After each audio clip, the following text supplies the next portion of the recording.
Hi, folks, and welcome to Think Bowling. Today, we're going to be talking to Kelly Coffman about his time as AZO president. So let's bring Kelly on, and we'll talk to him about the time there. Hi, Kelly. How you doing? How's everybody doing? Good. So let's talk about your time. You became AZO president, correct?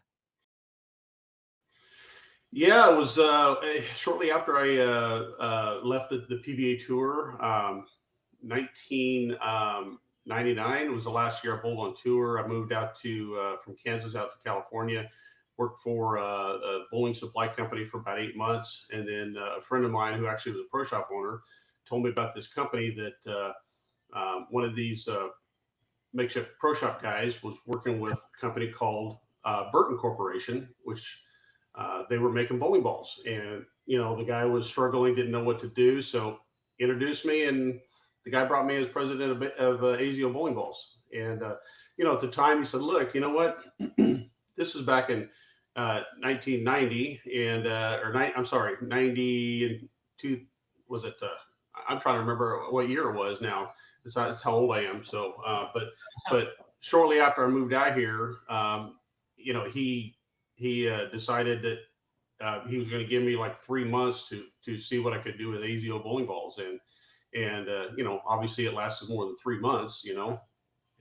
So, you what was your first ball there that you worked on? I know you said you worked on. They already had a couple balls there that they were working on. They had what they called the Fat Man, and then it was the sky blue ball. It had a little bit of a actually, no, I'm sorry. The Armageddon was the very first ball they had there. It was the black Armageddon, and then they had the Pearl Armageddon, right? So it was more of the Pearl Armageddon was really dark cranberry pearl. The black obviously was a black Armageddon with yellow lettering. Kind of reminded me of the old U2, Columbia U2 with the yellow lettering. But they were urethane balls. This is obviously in the reactive resin days. The urethane balls, they were supposedly, the black Armageddon was urethane. The Pearl Armageddon had a little bit of reactive into it, but at that time, Burton Corporation chemists were not 100% sure how to make a reactive resin. So we kind of were tweaking a lot of different things. So the Pearl Armageddon was there already. So we had that. We came out with the Fat Man, which is more of a particle ball at the time. That's when the particle age was big. We tried to make it reactive. It was a little bit better. But there again, it still was kind of in an infancy as where we were versus where everybody else was already had a leg up, right? So, and then I came out with the Little Boy. The Little Boy is kind of one I kind of basically had a little more influence on. And the unique thing about the Fat Man and Little Boy is that was when I came out with my 2-pin design system. And that was something that nobody else had. And I was trying to have that niche or something a little bit different. And it wasn't just a gimmick. To me, I still think it's a great idea. Understanding some of the physics behind bowling and all that stuff, I think it was still a great idea.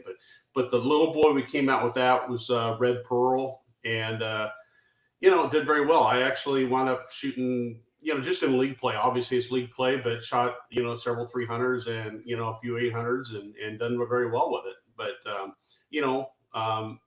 it actually did very well. Then I'm trying to remember. I'm trying to remember the next ball we came out with after that. I think it was the Apex. We came out with the Apex, and that was even better. And it just, the ball started to get better, but we were slowly moving in a different direction. As far as in a better direction to get more reactive, and like anybody, I think if you take a reactive resin ball, like one of the first ones that came out, like Brunswick. This is right after the Excalibur, which is the first one by Steve Cooper. But right after that, those balls now would probably, I think urethane balls, the way they make it now, would probably, unhook those balls. It's amazing how the evolution of the bowling balls changed in as much as they hook. But, really overall, we were chasing that, so to speak. And then the only thing is I think our biggest drawback with AZO is we weren't able to make the inner core. And I mean that and to make the weight block, we were all pretty much one density. And the only way we were able to make a weight block heavier is we had to add iron oxide into the weight block. And then we had to pour and mold those. Where most companies, and like I said, I was with Ebonite staff for a while, and I was able to see how they make bowling balls. But most bowling balls will have an outer shell of 3/4 of an inch, and then they have the white inner ball, right? And that's a lighter weight, shell inside that, where they have the weight block inside of that. Yep. Which now the reason why that lightweight white shell was to be able to have the weight block be heavier and more dynamic when it comes to the physics, right? So we weren't able to do that. So, we had basically it was a urethane shell all the way to the core. So we didn't have a lot of differential in that, which I think I wish we could have done that. I think my 2-pin design system would have been a lot better. Yeah, it's amazing. Like throughout the time of most of AZO's existence, before they were taken over by Storm, they did a lot of thick shell balls where it was just the shell and the core, sticking to that original concept of the way AZO balls were made. Because that there was definitely a niche for that at the time. Yeah, it was, and I think and believe it or not, this is kind of an interesting fact that nobody knows, but Burton Corporation is a urethane manufacturing company. They do Line-X spray and bed liners. They were actually supplying the raw materials to Storm at the time. So Storm was getting that raw materials, but they were getting the raw materials, but then they were changing the composition or whatever to make the reactive. But we didn't know that, In fact, I had a chemist from Bosnia, I think his name was, I'm trying to remember his name, but he was my chemist, and he was trying to figure all that out. So we were like mad scientists trying to figure out the recipe, And then what was the last ball when you departed? Was that the optimum? What was the last ball that when you departed? Was that the optimum?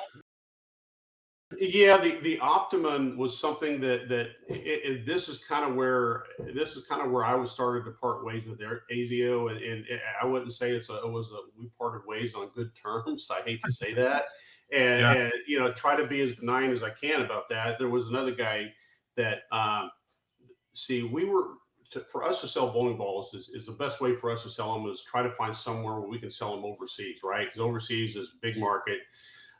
We had a guy named Steve Shikawa out here, which was an international trading company.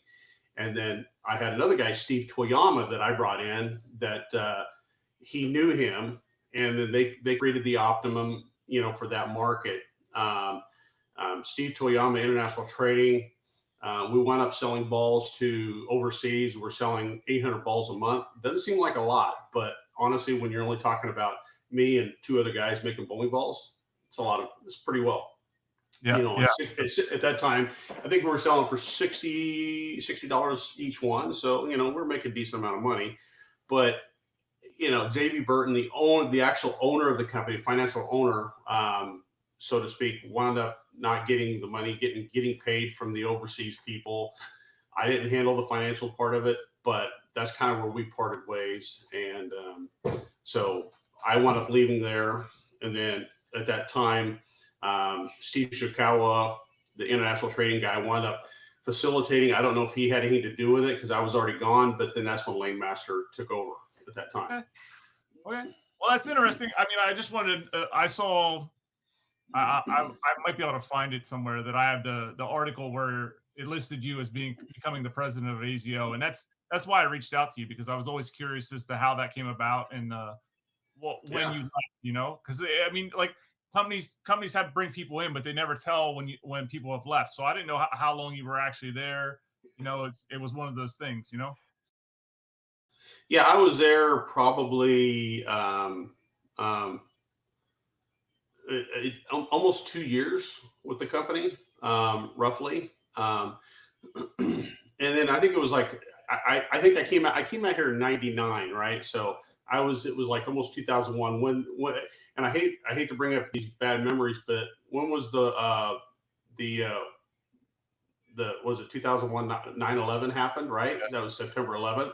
If you remember that. So it was like I left right before 9/11, and and I was actually going to start my own company, and I had the 2-pin design system and everything else, but the guy who had the financial backing to get me started had a great deal of his money in the stock market. And when 9/11 hit, we know a lot of people lost money. And unfortunately, that was kind of the end of everything there. And then, I worked in the bowling industry out here, working for distributors and so forth, as and eventually I got out of that. So yeah. Well, I appreciate you coming on and telling your part of the story. Yeah, no problem. It's always good to find out a little bit more history about bowling and ins and outs. So I greatly appreciate that. Yeah, no problem. Anytime. All right. Thank you for coming on, Kelly, and hopefully get to talk to you again soon about something else. Maybe in the bowling. Absolutely. Well, you know how to get a hold of me. Thanks, bud. All right. Thank you. Appreciate it. Have a good one. All right. Bye-bye.